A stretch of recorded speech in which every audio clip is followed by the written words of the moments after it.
잠언 1장 10절에서요 19절까지의 말씀입니다.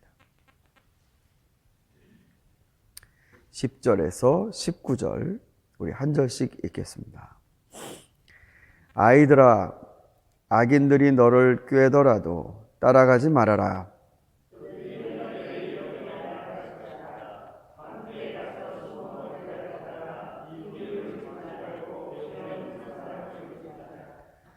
스올처럼 그들을 산채로 삼키고 무덤이 사람을 통째로 삼키듯이 그들을 통째로 삼키자.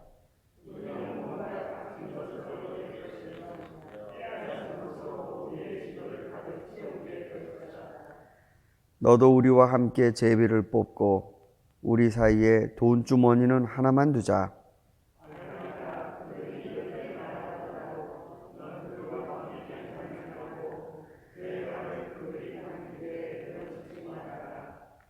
그들의 발은 악으로 치다르며 피 흘리는 일을 서두르기 때문이다.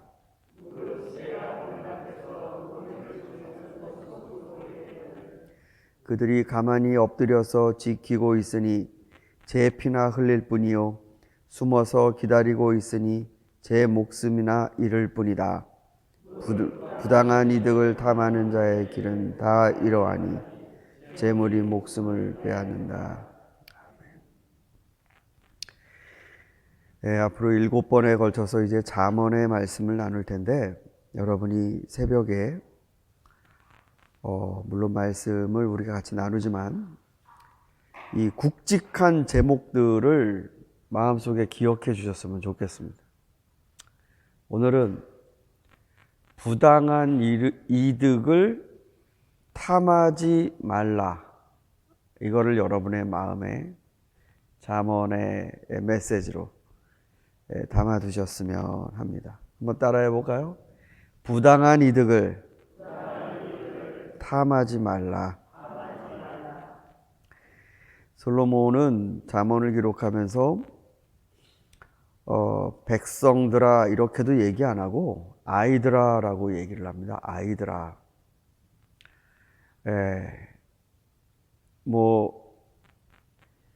잠언을 읽는 사람들 중엔 정말 애들밖에 없기 때문에 아이들아라고 했겠습니까? 사람들이 공부한 게 짧아서 아이들이라 이렇게 얘기한 게 아닙니다. 사람이 심지어 공부도 하고 경험까지를 풍성히 가지고 있다 하더라도 사람은 뭔가를 꼭 쥐지 못합니다. 상황이 오면 내가 엊그제까지만 해도 경험한 것도 오늘 긴가민가하게 돼버리는 게 우리들의 인생입니다. 그래서 사람을 규정할 때 이제 이 근대 시대에는요 많이 달라졌어요. 옛날에는 그래도 사람들이 뭔가 안에 채워져 있고 한번 들어가면 꾸준히 뭔가 그것대로 되는 어떤 본질이 그 사람을 쭉 끌고 가는 이런 것처럼 생각을 했는데 이제 이 근대 이후로 오게 되면요 사람은 흔들리는 존재입니다. 상황에 따라. 그러니까 나는 끄떡없을 것 같지만 어느 특정한 상황에 이르면 나도 그럴 수밖에 없는 인간이 돼버린다는 겁니다. 그래서 계속 솔로몬의 이 잠언을 읽어보면 아이처럼 얘기를 해요. 아이처럼. 듣는 사람들이 정말로 이 물가에 놓은 아이처럼 다시 가르쳐주고 다시 가르쳐주고 이런 식의 얘기 방식이 있습니다. 다 큰 어른이 한 번만 얘기하면 됐지 뭘. 근데 안 그래요.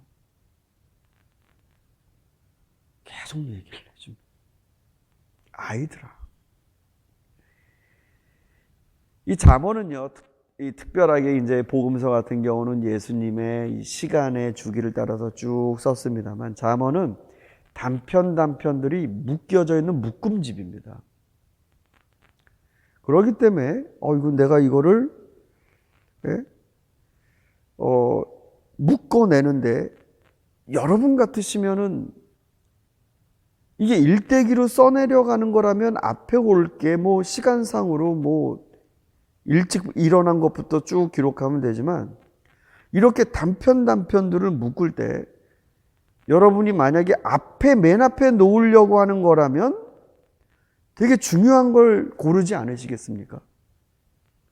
이 묶음집에서 뭘 맨 앞에 놓을까? 잠언 1장이 되게 중요합니다.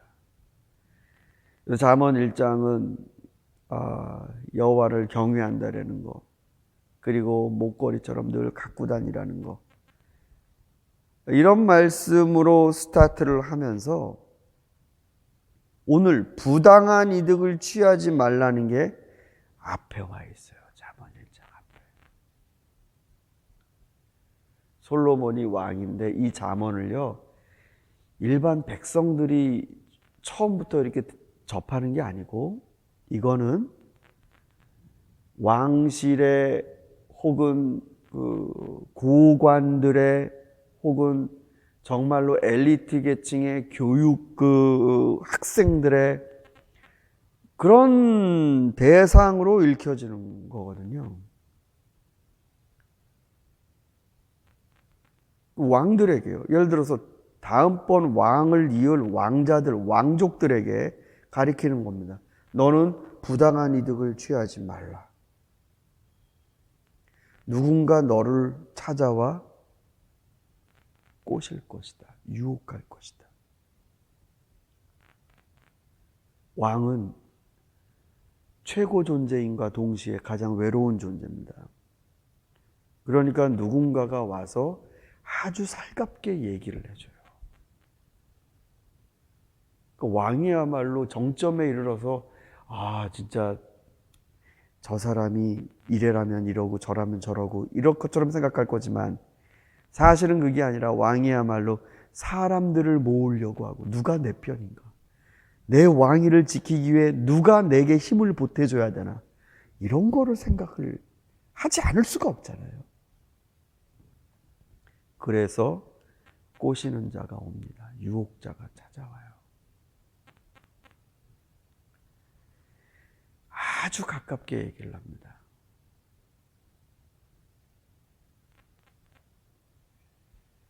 우리가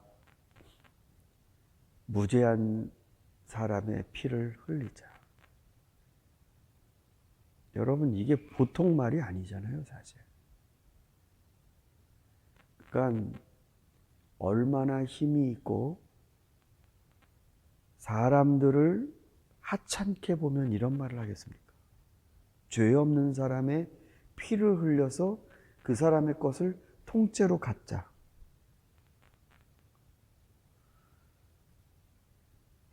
다른 사람이 갖고 있는 걸 그렇게 하찮게 볼 수 있을 정도의 사람들이 쉽게 가질 수 있다. 그러면서 우리가 재산도 같이 나누고 주머니도 같이 차고 그리고 집도 이런 재물로 우리가 같이 채우자. 이렇게 찾아와요.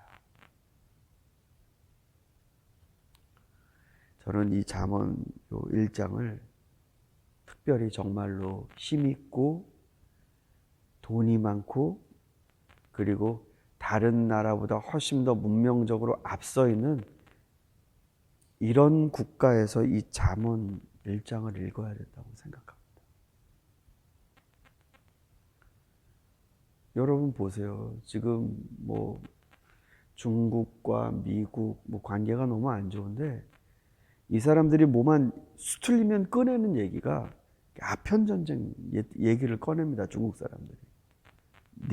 너희들도 우리를 그런 식으로 해서 강취하지 않았느냐. 영국 사람들이 그때 참 못됐죠. 예? 그 빅토리아 왕조 시기에 영국의 그런 제국주의에 팽창하는 그 얘기들은 정말 이루 말할 수 없습니다. 영국 사람들도 조차도 또 빅토리아주가 했던 거야. 젊은 친구들이 역사를 공부하면서 그런 얘기를 하는 걸 들었습니다. 이 일도 빅토리아주에서 했어. 빅토리아주가 아니고 빅토리아 시대 때 벌어진 거야. 그때 그렇게 힘이 있기 때문에 힘없는 사람 거를 그렇게 뺏었습니다. 그리고 마약을 줬어요.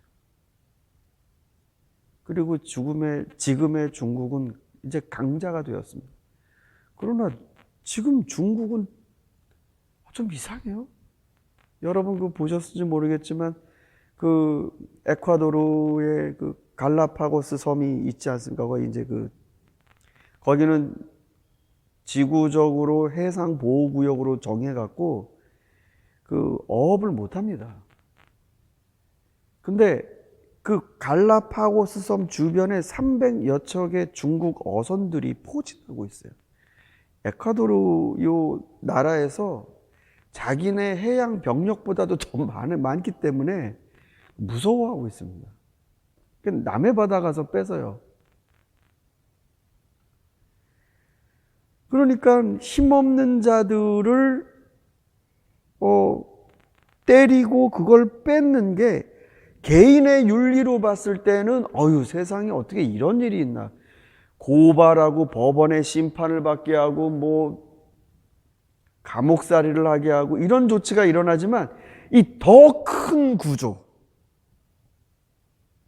여기에서는 그야말로 야생의 세계입니다. 야생의 세계. 기아의 문제. 이게 지금 생산량이 떨어져서 기아가 문제가 된 겁니다. 저희가 예전에 5년 전인가요? 벌써 5년이 뭡니까? 그 책이 나온 건 한 20년 전도 되겠네요. 존 스토트 목사님이 쓴 책에 보면 1분에 1명씩 기아로 죽는 사람이 나온다는데 지금은 더 하겠죠. 대량 생산이 되는데 왜 사람들이 그렇게 더 죽어가냐고요. 이런 현실들을 볼 때 이 작은 사건이 아니라 더 큰 사건에 있어서 부당한 이득을 취하지 말라라는 게 잠언 서두에 옵니다. 여기에서 이 부당한 이득이라는 말은 사실은 히브리어로는 한 글자입니다. 한 글자. 바차라는 말인데 이거는 폭력을 사용해서 뺏은 것이라는 뜻이 들어가 있습니다. 그러니까 누가 강했기 때문에 뺏는 겁니다. 강했기 때문에. 그런데 여러분, 이게 잠언이 얘기되고 있는 구약시대만 이렇게 얘기한 게 아니라 디모데전서 3장, 여러 번 나와요. 되게 많이 나옵니다. 그 디모데전서에 가게 되면 이제 직분자를 교회가 세울 때 이런 사람을 세워야 한다라고 하면서 쭉 리스트가 나오는데, 감독이 됐던 집사가 됐던, 그때 집사라는 거는 우리가 1년마다 임직하는 서리 집사님이 아니고 아마 굉장히 리더급이죠. 그 감독이 됐던 집사를 뽑던 그 항목들이 쭉 나옵니다. 교회 밖에 있는 사람들에게도 존경을 받을 만한 사람이어야 되고, 술에 인이 박히지 않은 자여야 되고, 그러니까 인 박힐 정도로 드시면 안 돼요. 술에 인이 박힌 자가 돼서는 안 되고, 불이한 이익을 탐하는 자여서는 안 되고 라고 나와요. 그러니까 우리가 예수 그리스도의 은혜를 만났지 않았습니까? 그는 강자시지요. 최고의 강자. 그에게서 세상이 비롯되었으니까. 강자. 근데 그는 다른 사람의 것을 빼앗기 위해 자신의 힘을 쓰신 게 아니라 자신이 생명을 내주고 그거를 갚지도 못할 사람들에게 나누어 주셨습니다. 그러니까 교회는 그런 거를 은혜 입은 사람들이 모인 곳인데, 근데 부당한 이득, 마차, 그것에 마음과 생각이 가 있는 사람이 리더가 됐다 그러면 그거 어떻게 되겠습니까, 교회가? 그리스도의 십자가를 높이 세워놓고 그런 걸 쫓아가는 그 교회라고 한다면 제 생각에는 이럴 것 같습니다. 굉장히 많이 장식할 것 같아요. 예수님의 십자가도 정말로 그 모든 자기의 그런 열심들은 자기의 욕망을 신앙으로 정당화해 주는데 사용되는 거죠. 성경 본문에 그게 정확히 나와요. 경건을 자기 이득을 위해 사용한다.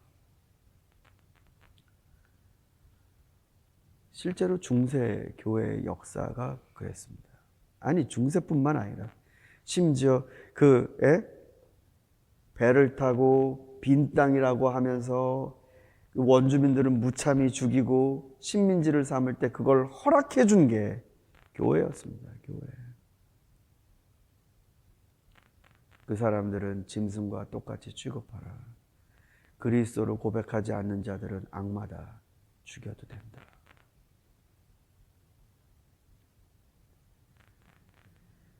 교회야말로 그런 마음과 욕망이 살아있을 때 가장 추악하게 변하는 곳입니다. 사랑하는 성도 여러분, 이건 너무 말도 안 되는 일 같지만 그 지혜로운 솔로몬이 자신의 잠언 맨 앞부분에 이 얘기를 괜히 하겠습니까? 아이들아, 흔들리지 말아라. 부당한 이득을 탐하는 사람은 나중에 하나님이 그 사람을 벌 주시는 게 아니에요. 우리 잘 읽어볼까요? 19절.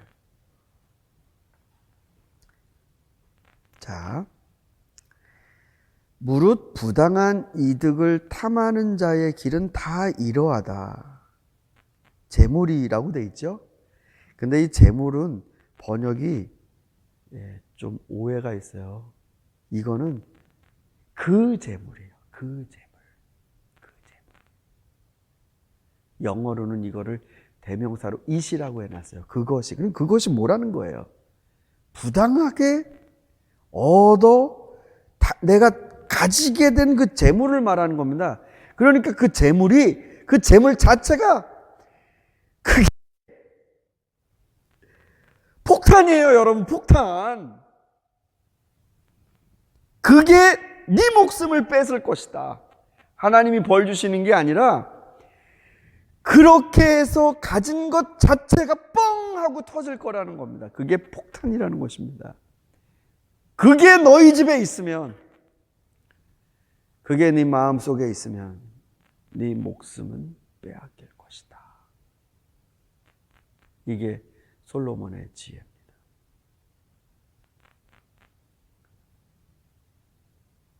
이거는 한 개인뿐만 아니라 사회, 국가에도 적용이 됩니다. 부당한 이득에 탐심으로 가득 찬 마음에 재물이 있는 그 국가, 여러분 얼마 못 갑니다. 뻥 하고 터질 수가 있습니다. 우리 삶에서도